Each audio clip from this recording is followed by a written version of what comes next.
kariton, Pinday pasan niya, habang ang lungsod ay tulog pa rin. Siya'y nakikipaglaban para sa amin. Halos hindi namin siya nakikita.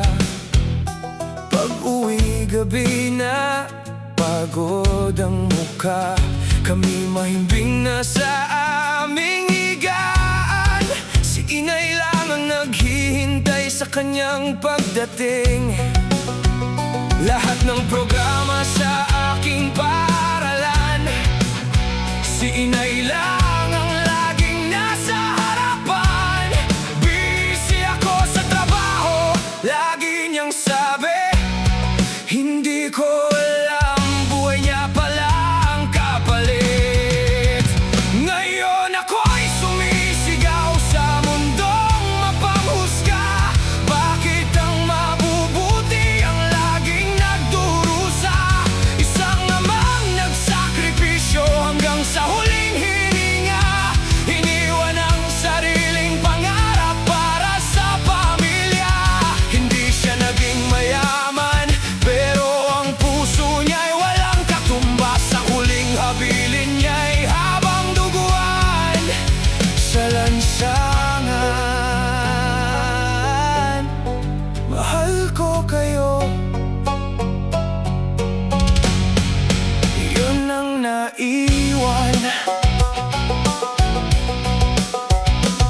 Isang araw kasama ko ang aking barkada. Sa parke kami masayang nagkukwentuhan. May isang lalaking tulak ang kariton. Nang magkatitigan kami, siya pala ang aking ama. Hindi ako makakibo, tila nanigas. Nahiya kong tawagin ang taong naghihirap. Ngunit sa bawat hakbang na kanyang tinutulak, pasan niya ang kinabukasan naming lahat.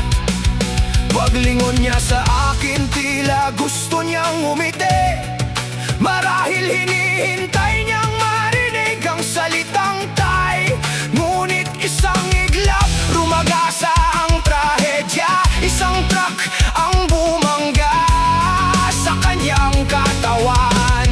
Duguan ang kanyang mukha, halos di na gumalaw, habang ang mga tao'y nagsisigawan sa paligid. Bago niya tuluyang ipinikit ang kanyang mga mata, mahina niyang nasambit, mahal ko kayo. Ngayon ako'y galit sa mundong walang pakialam, sa sistemang nagpapahirap sa marangal na hanap buhay. Habang ang iba'y nagpapakasasa sa nakaw na yaman, may mga ama namang namamatay sa lansangan. Kung may ama ka pang kasama ngayon, yakapin mo siya bago mahuli ang lahat. Dahil darating ang araw na ang boses niya'y alaala na lang. At ang huling habilin, habang buhay mong dadalhin. Hindi lahat ng bayani ay may medalya. May mga bayaning nagtutulak ng kariton, nagtitinda sa init ng araw, at tahimik na iniaalay ang buong buhay para sa kanilang pamilya.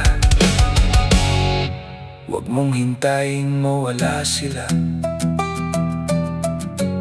bago mo masabing